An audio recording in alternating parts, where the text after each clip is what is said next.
ऊर्जा, एनर्जी। कभी सोचा है इसके बिना आज जिंदगी कैसी होगी? मतलब 1 मिनट के लिए भी अगर बिजली चली जाए तो कैसा लगता है? हाँ बिल्कुल, सब कुछ थमसा जाता है ना? हाँ। और सोचिए भारत जैसा इतना बड़ा देश जो इतनी तेजी से आगे बढ़ रहा है, उसके लिए ऊर्जा की जरूरत कितनी ज्यादा अहम होगी। सही बात है। ऊर्जा तो किसी भी विकासशील अर्थव्यवस्था की आप कह सकती हैं लाइफलाइन है। तो आज हम इसी पर एक गहरी चर्चा करने वाले हैं। भारत की एकीकृत ऊर्जा नीति यानी इंटीग्रेटेड एनर्जी पॉलिसी, जो साल 2031-32 तक का एक नजरिया पेश करती है। जी, और ये सिर्फ कोई मामूली सरकारी दस्तावेज नहीं है। ये आने वाले भारत की ऊर्जा सुरक्षा, उसकी आर्थिक तरक्की, इन सब का एक तरह से खाका है, एक रोड मैप है। और जो लोग यूपीएससी की तैयारी कर रहे हैं उनके लिए तो ये समझना बहुत ही जरूरी है। बिल्कुल, ये सीधे सीधे जीएस पेपर 3 इकोनॉमी से जुड़ा हुआ टॉपिक है। और सिर्फ परीक्षा के लिए ही नहीं, भारत के भविष्य की जो चुनौतियां हैं, जो अवसर है, उनको समझने की एक कुंजी भी है ये। चलिए शुरू करते हैं। सबसे पहले ये समझते हैं कि इस पॉलिसी का महत्व क्या है। इसे एकीकृत यानी इंटीग्रेटेड क्यों कहा जा रहा है? इसमें क्या खास है? देखिए, इसकी सबसे खास बात यही है कि ये पहली बार हुआ है जब भारत में ऊर्जा के जितने भी अलग अलग क्षेत्र हैं, जैसे कोयला हो गया, पेट्रोलियम, बिजली, नवीकरणीय ऊर्जा, इन सबको एक साथ एक ही फ्रेमवर्क में रखकर देखा गया है। अच्छा, यानी पहले अलग अलग पॉलिसी होती थी सबके लिए? हाँ, मतलब कोयले के लिए अलग सोच, बिजली के लिए अलग, रिन्यूएबल्स पर अलग फोकस, लेकिन ये नीति सबको एक साथ लाती है। ये एक लंबी अवधि का विजन है, एक लॉन्ग टर्म विजन जिसे कहते हैं। और ये जरूरी क्यों है सबको एक साथ देखना? इसलिए जरूरी है क्योंकि अर्थव्यवस्था एक इकाई है। जैसे जैसे देश विकास करेगा, निवेश बढ़ेगा, नई फैक्ट्रियां लगेंगी, कृषि का आधुनिकीकरण होगा, सेवा क्षेत्र बढ़ेगा। अब कोई भी सेक्टर ले लीजिए, आईटी पार्क ही क्यों ना हो। हाँ, सबको ऊर्जा चाहिए, बिना बिजली के तो कुछ चलेगा ही नहीं। बिल्कुल। तो जैसे जैसे अर्थव्यवस्था का इंजन तेज दौड़ेगा, उसे ईंधन यानी ऊर्जा की जरूरत भी उतनी ही ज्यादा होगी। ये नीति इसी भविष्य की जरूरत को देखती है। ये देखती है कि वो जरूरतें कहाँ से पूरी होंगी और उसके लिए हमें क्या रास्ता अपनाना होगा। और आपने कहा कि ये नीति जमीनी हकीकत को स्वीकार करने में साहसी है। इसका क्या मतलब है? इसका मतलब ये है कि ये पॉलिसी मतलब सिर्फ अच्छी अच्छी बातें नहीं करती। ये मानती है कि हमारे सामने चुनौतियां बहुत बड़ी हैं, जो जमीनी हकीकत है, जो मुश्किलें हैं, उनको ये खुलकर स्वीकार करती है। और ये एक अच्छी बात है, क्योंकि समस्या को समझे बिना समाधान कैसे निकलेगा। सही कहा। तो चलिए अब आंकड़ों पर आते हैं। भविष्य की ये जरूरतें आखिर हैं कितनी बड़ी? ये नीति क्या अनुमान लगाती है? यहीं पर आंकड़े थोड़े चौंकाने वाले हैं, या कहिए सोबरिंग हैं। नीति का अनुमान है कि साल 2031-32 तक भारत को लगभग 8 लाख MMW, 8 लाख मेगावाट बिजली की जरूरत पड़ेगी। 8 लाख मेगावाट? दोबारा कहिए। जी, 8 लाख मेगावाट, 8 लाख मेगावाट। और अभी हमारी स्थिति क्या है? मतलब अभी कितनी बिजली हम बना रहे हैं?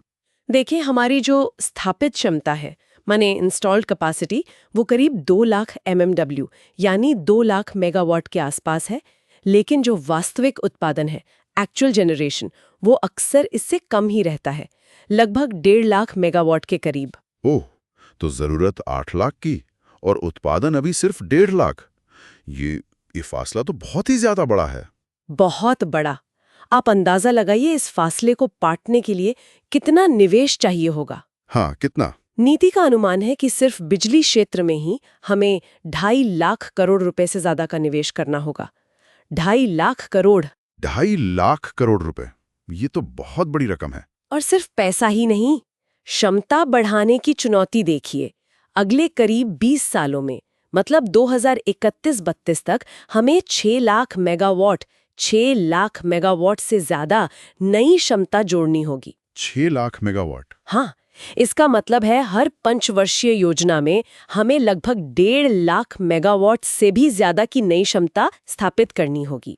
ये तो ऐतिहासिक रूप से हमने कभी किया है क्या? यहीं पर चुनौती की भयावहता समझ आती है। देखिए, हमारी जो मौजूदा क्षमता है वो करीब 2 लाख मेगावाट है। इसे बनाने में हमें आजादी के बाद से लगभग 60-65 साल लग गए। हाँ।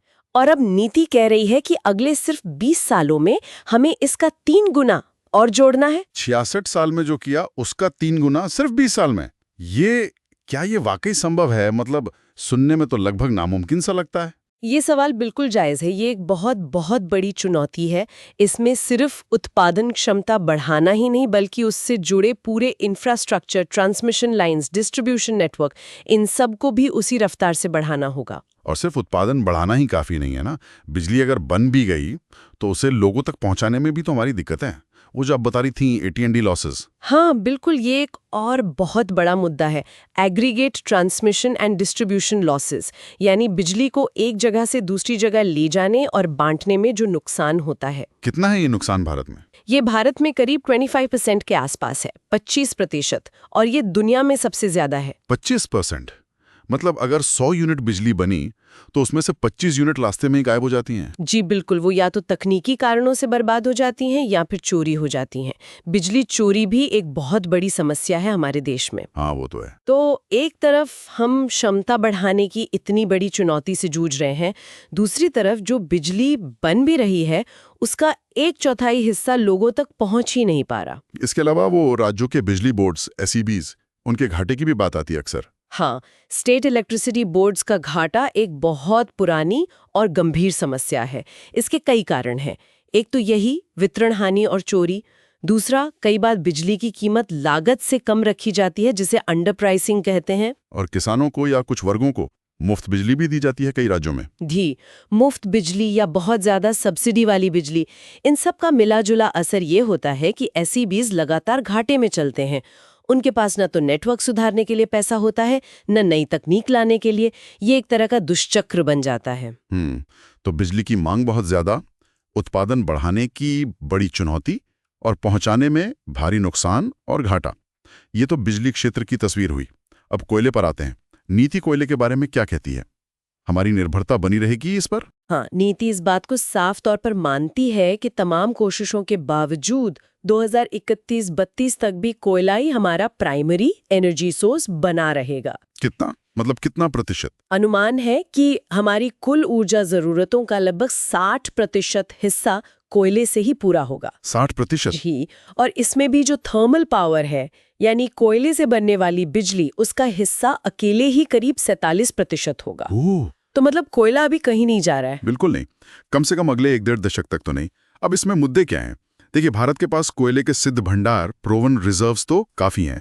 अभी भंडार की चिंता उतनी नहीं है। तो फिर चिंता किस बात की है? चिंता है कोयले की गुणवत्ता की, क्वालिटी की। हमारे यहाँ जो कोयला मिलता है उसमें राख की मात्रा, ऐश कंटेंट ज्यादा होती है। जैसा कोयला हमारे आधुनिक बिजली संयंत्रों को चाहिए वैसा हमेशा उपलब्ध नहीं होता। अच्छा, और खनन को लेकर भी कुछ मुद्दे हैं। हाँ, कोयला खनन में काफी हद तक सरकार का एकाधिकार रहा है, मोनोपोली रही है। नीति ये सुझाव देती है कि इस क्षेत्र में सुधार की जरूरत है। इसमें निजी क्षेत्र और विदेशी कंपनियों को भागीदारी के लिए खोलना चाहिए। उससे क्या फायदा होगा? उससे नई तकनीक आएगी, खनन बेहतर तरीके से होगा, कुशलता बढ़ेगी।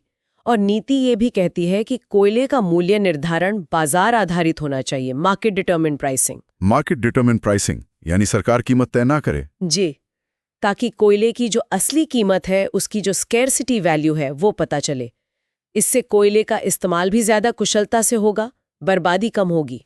और कोयले के भंडार कितने समय तक चलेंगे, इसका कोई अनुमान है? हाँ, नीति कोयला पूर्वानुमान, कोल फोरकास्टिंग को बेहतर करने की जरूरत बताती है।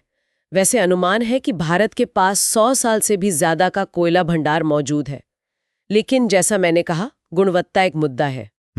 तो कोयला मुख्य स्रोत रहेगा, लेकिन उसमें सुधार की जरूरत है। अब आते हैं पेट्रोलियम पर। इसका क्या रोल रहेगा और क्या चिंताएं हैं?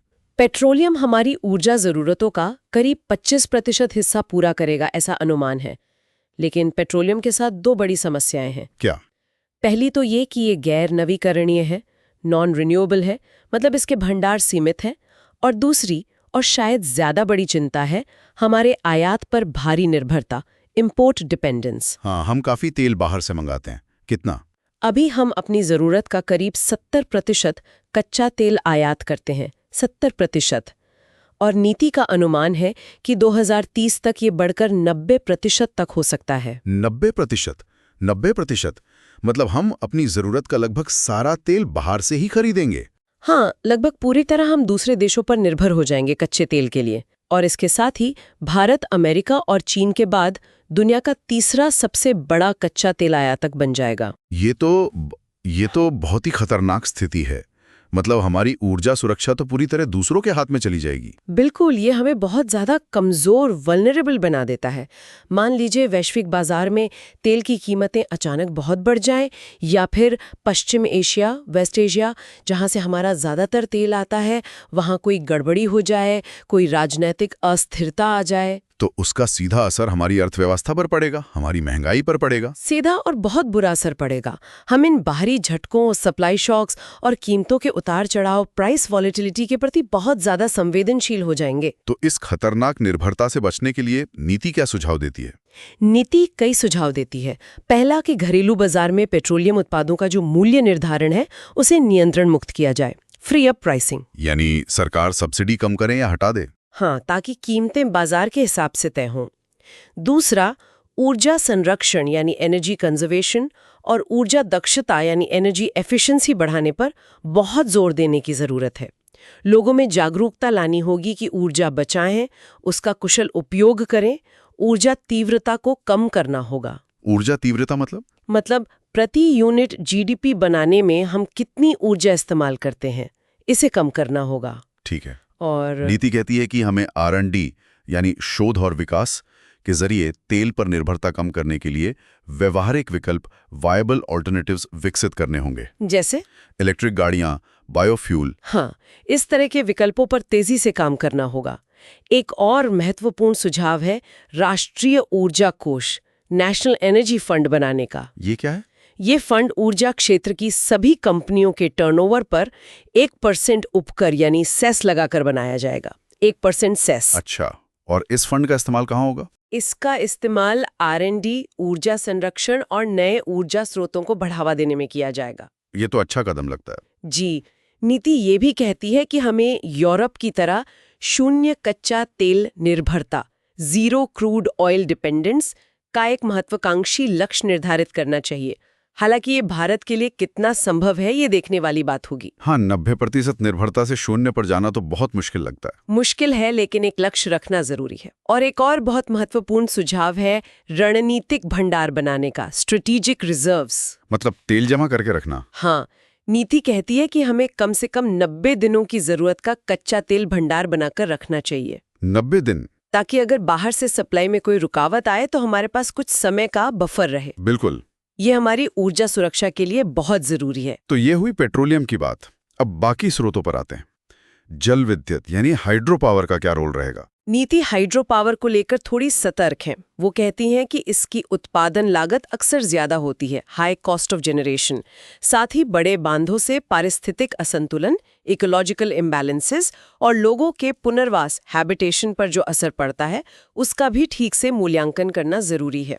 और इसकी क्षमता कितनी है? मतलब ये हमारी जरूरत का कितना हिस्सा पूरा कर सकती हैं? भारत में हाइड्रो पावर की कुल क्षमता लगभग 1,50,000 मेगावाट, 1.5 लाख मेगावाट के आसपास ही सीमित है।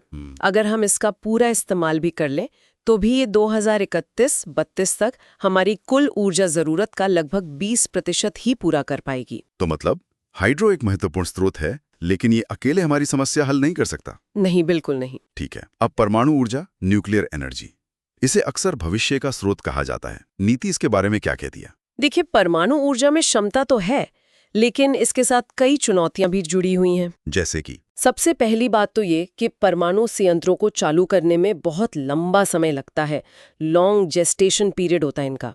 फिर परमाणु ईंधन यानी यूरेनियम वगैरह, उसकी उपलब्धता भी एक मुद्दा है। हमें दूसरे देशों पर निर्भर रहना पड़ता है। हाँ, वो न्यूक्लियर डील वगैरह की बातें चलती रहती हैं। जी, और उन परमाणु सौदों, न्यूक्लियर डील्स में भी अक्सर अनिश्चितताएं बनी रहती हैं।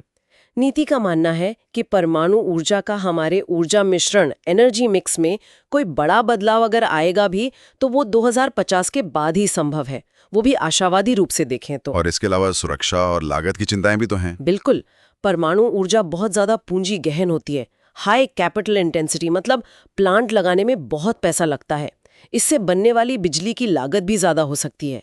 फिर विकिरण रिसाव, रेडिएशन लीकेजेस का खतरा और परमाणु कचरा, न्यूक्लियर वेस्ट का निपटान, ये सब बहुत गंभीर और दीर्घकालिक चिंताएं हैं। तो 2031-32 तक इसका योगदान कितना रहने का अनुमान है? नीति के अनुसार 2031-32 तक परमाणु ऊर्जा का योगदान 5% से ज्यादा नहीं होगा। 5% से भी कम? केवल 5% से कम। तो मतलब ना हाइड्रो ना न्यूक्लियर, कोई भी निकट भविष्य में कोयले और तेल का बड़ा विकल्प बनता नहीं दिख रहा है। नीति तो यही इशारा कर रही है। तो फिर नवीकरणीय ऊर्जा स्रोत, रिन्यूएबल सोर्सेज जैसे सौर ऊर्जा, पवन ऊर्जा, इनका क्या भविष्य है?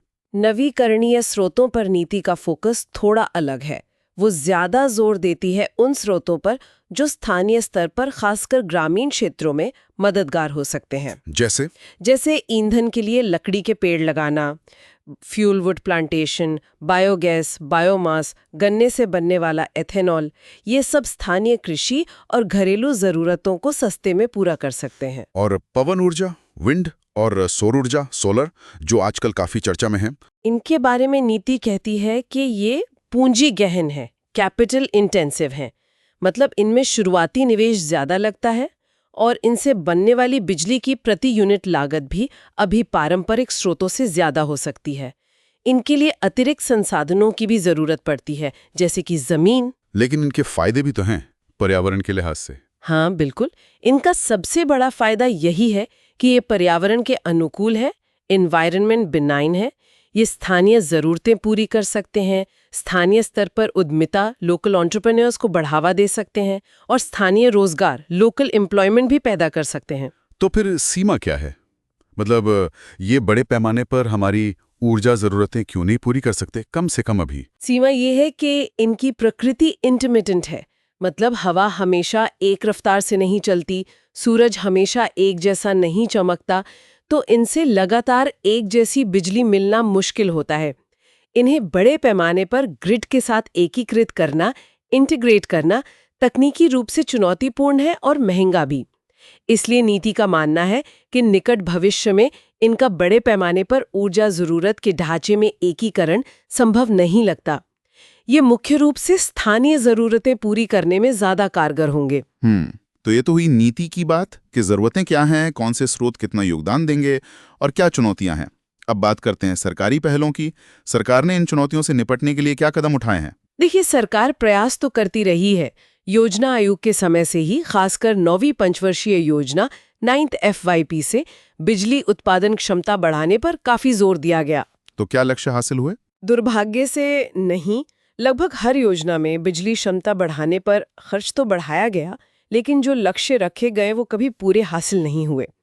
जैसे 9वीं योजना में लक्ष्य का केवल 47% ही हासिल हो पाया था। सिर्फ 47%? आधे से भी कम? हाँ, और उसके बाद की योजनाएं, 11वीं योजना समेत, वो भी 50% के आंकड़े से ज्यादा आगे नहीं बढ़ पाईं।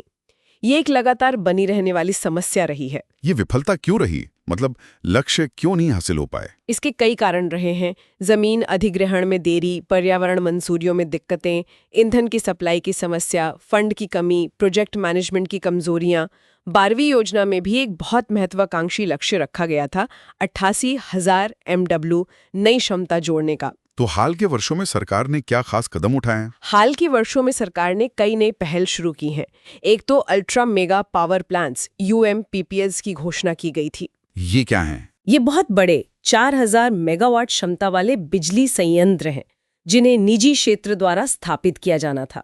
मकसद था कि बड़े पैमाने पर उत्पादन हो और लागत कम आए। और कोयले की सप्लाई सुनिश्चित करने के लिए उसके लिए सरकार ने कोल इंडिया लिमिटेड CIL को निर्देश दिया कि वो बिजली कंपनियों के साथ ईंधन आपूर्ति समझौते, फ्यूल सप्लाई एग्रीमेंट्स FSA पर हस्ताक्षर करे, ताकि बिजली संयंत्रों को कोयले की नियमित सप्लाई मिलती रहे। ये तो जरूरी था। हाँ, इसके अलावा सौर ऊर्जा पर भी काफी ध्यान दिया गया है और शेल गैस जैसी नई संभावनाओं को भी तलाशा जा रहा है। और हाल की कुछ प्रमुख योजनाएं जिनका काफी जिक्र होता है? जी, कई योजनाएं हैं।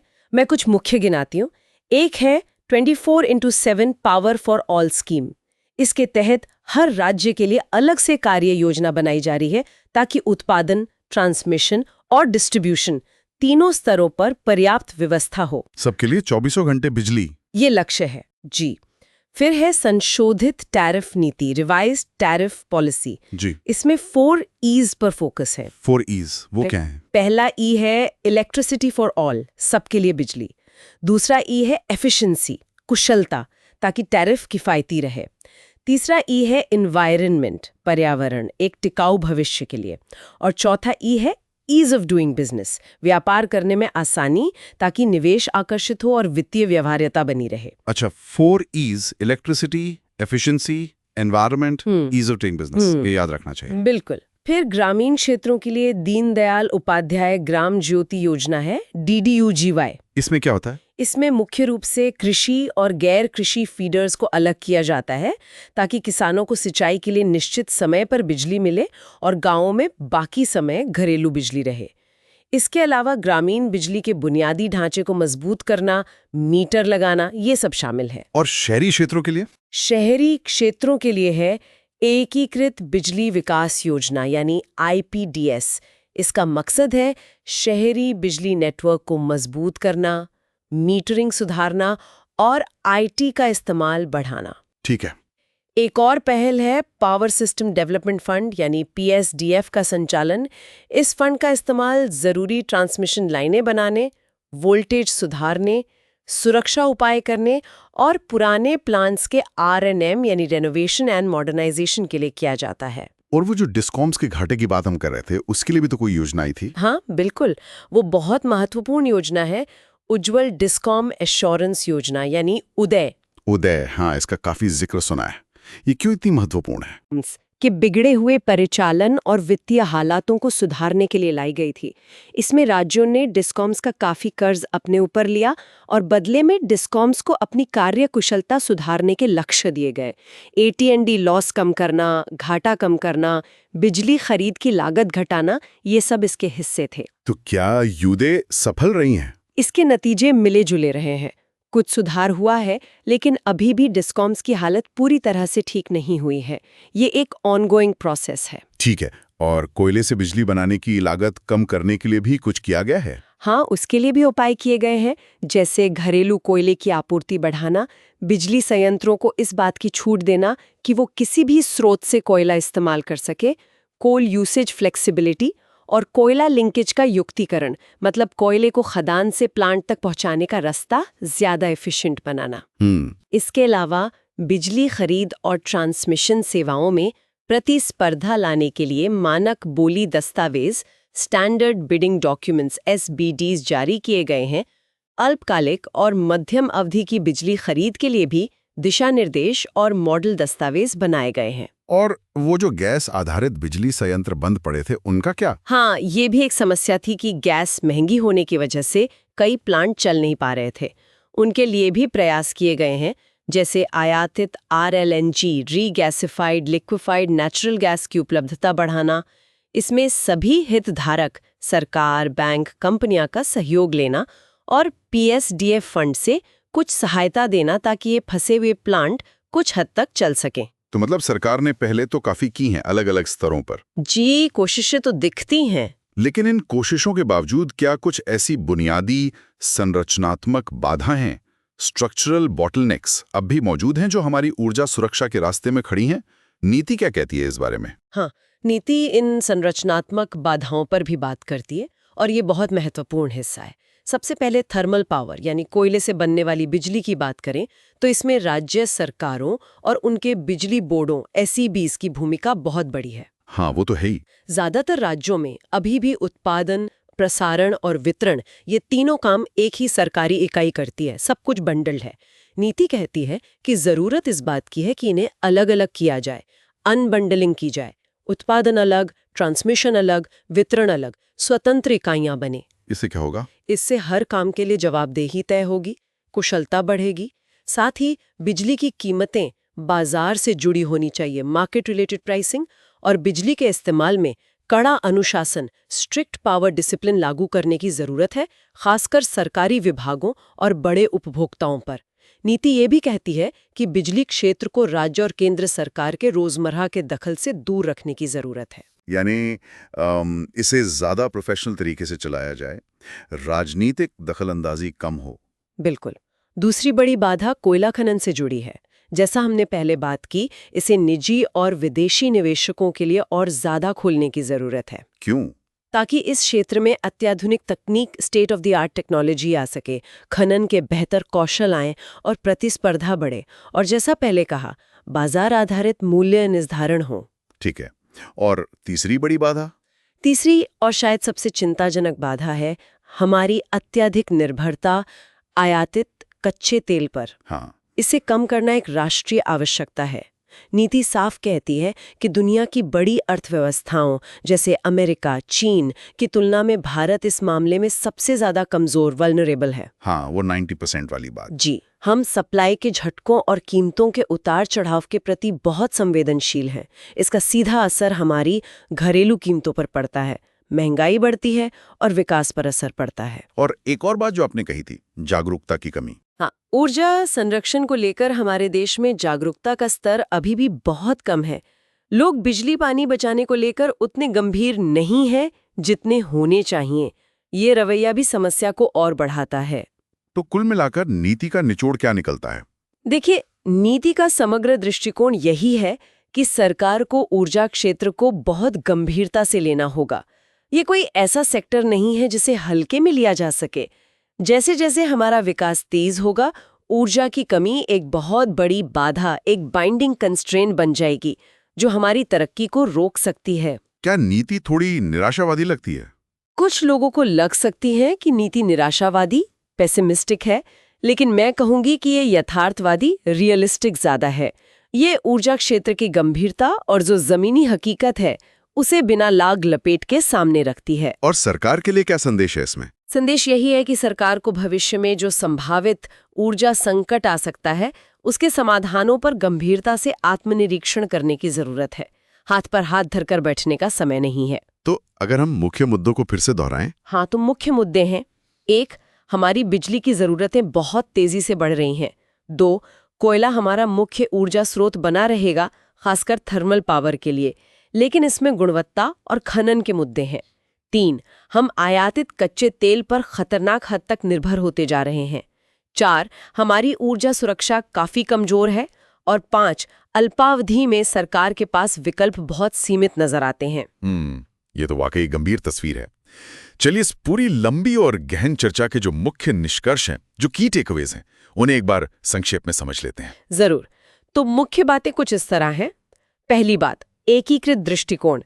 ये नीति पहली बार सभी ऊर्जा स्रोतों को एक साथ देखती है, जो लंबी अवधि की योजना के लिए बहुत जरूरी है। हाँ। दूसरी, भारी मांग और बड़ी चुनौती। 2031-32 तक 8 लाख मेगावाट बिजली की मांग का अनुमान है। इसके लिए बहुत भारी निवेश और अभूतपूर्व रफ्तार से क्षमता वृद्धि। अगले 20 साल में 6 लाख मेगावाट नई क्षमता की जरूरत है। ये सबसे बड़ी चुनौती है। तीसरी, कोयले पर निर्भरता। कोयला मुख्य स्रोत बना रहेगा लगभग 60%, लेकिन इसकी गुणवत्ता और खनन क्षेत्र में सुधार लाना बहुत जरूरी है। नीति निजी विदेशी भागीदारी और बाजार आधारित मूल्य निर्धारण का सुझाव देती है। चौथी, पेट्रोलियम का जोखिम। कच्चे तेल का आयात 90% तक पहुंच सकता है। ये भारत को वैश्विक झटकों और कीमतों के उतार चढ़ाव के प्रति अत्यंत संवेदनशील बना देगा। मूल्य निर्धारण में सुधार, ऊर्जा संरक्षण, नए विकल्पों की खोज और 90 दिनों का रणनीतिक भंडार बनाना बहुत आवश्यक है। जी। 5वीं, अन्य स्रोतों की सीमाएं। हाइड्रो पावर महंगा है और क्षमता सीमित है। परमाणु ऊर्जा में बहुत समय लगेगा और सुरक्षा व लागत की चिंताएं हैं। 2031-32 तक योगदान 5% से भी कम रहेगा। नवीकरणीय स्रोत स्थानीय स्तर पर महत्वपूर्ण है, पर्यावरण के लिए अच्छे हैं, पर बड़े पैमाने पर देश की जरूरतें पूरी करने में अभी समय लगेगा। ठीक है। 6ठी, सरकारी प्रयास और विफलताएं। योजना आयोग के समय से बिजली क्षमता बढ़ाने के लक्ष्य अक्सर चूके हैं। हालांकि हाल में कई नई पहलें हुई हैं, जैसे UMPPs, FSA, 24/7 power, UDE, IPDS, DDU-JY वगैरह, जो महत्वपूर्ण है, लेकिन उनके ठोस परिणाम देखना अभी बाकी है। हाँ, कार्यान्वयन महत्वपूर्ण है। 7वीं, संरचनात्मक बाधाएं। राज्यों के बिजली बोर्डों में सुधार, अनबंडलिंग, मार्केट प्राइसिंग, कोयला खनन को खोलना, तेल आयात पर निर्भरता कम करना और ऊर्जा संरक्षण के प्रति जागरूकता बढ़ाना, ये सब अत्यंत आवश्यक संरचनात्मक सुधार हैं। और आखिरी बात, और 8वीं, गंभीर वास्तविकता। ये नीति भविष्य के संभावित ऊर्जा संकट की एक तरह से चेतावनी देती है। ये ज़मीनी हकीकत को दर्शाती है और इस बात पर जोर देती है कि सरकार को तत्काल और बहुत गंभीर कदम उठाने की ज़रूरत है, वरना ऊर्जा की कमी हमारे विकास के रास्ते का सबसे बड़ा रोड़ा बन सकती है। तो ये था भारत की एकीकृत ऊर्जा नीति 2031-32 का एक विस्तृत विश्लेषण। हमने देखा कि भारत का ऊर्जा भविष्य कितना जटिल है, कितना चुनौतीपूर्ण है, लेकिन साथ ही इसमें अवसर भी छिपे हुए हैं। बिल्कुल। और यूपीएससी परीक्षा के लिहाज से देखें तो सिर्फ तथ्यों और आंकड़े याद रखना ही काफी नहीं है। इन नीतियों के पीछे की सोच क्या है, चुनौतियां क्या हैं, उनके निहितार्थ इम्प्लीकेशंस क्या हैं, इनको समझना बहुत जरूरी है। और जैसा आपने शुरू में कहा था, ये सिर्फ परीक्षा के लिए ही नहीं, एक जागरूक नागरिक होने के नाते भी हमें ये समझना चाहिए, आखिर ऊर्जा हमारे जीवन का, हमारे देश के विकास का आधार है। निराश होने की जरूरत नहीं है। इन चुनौतियों का समाधान खोजने के लिए ही तो मेधावी छात्र तैयारी करते हैं, नीतियां बनाते हैं और देश को आगे ले जाते हैं। बिल्कुल सही। ये विषय काफी गहरा और विस्तृत है, तो हमारी सलाह यही रहेगी कि इसे एक बार और सुने, शायद थोड़ी स्पीड कम करके सुने, अपने नोट्स बनाएं और इन मुद्दों पर अपनी समझ और विचार विकसित करें। जी हाँ, और अगर आपको हमारी ये गहन चर्चा, ये विश्लेषण उपयोगी लगा हो तो कृपया सुन लो यूपीएससी यूट्यूब चैनल को लाइक जरूर करें, इसे अपने साथी एस्पिरेंट्स के साथ शेयर करें। और कमेंट सेक्शन में अपने विचार, अपने सवाल या कोई सुझाव हो तो वो भी हमें जरूर बताएं। और हाँ, सबसे जरूरी बात, चैनल को सब्सक्राइब करना ना भूलें और वो जो घंटी बनी होती है उसे भी दबा दें, ताकि अगली चर्चा आप तक सबसे पहले पहुंचे। आपकी प्रतिक्रिया, आपका फीडबैक हमें और बेहतर कंटेंट बनाने के लिए प्रेरित करता है। तो इसी के साथ आज की इस चर्चा को यहीं समाप्त करते हैं। मिलते हैं अगली बार एक नए विषय पर एक और गहरी चर्चा के साथ। धन्यवाद। धन्यवाद।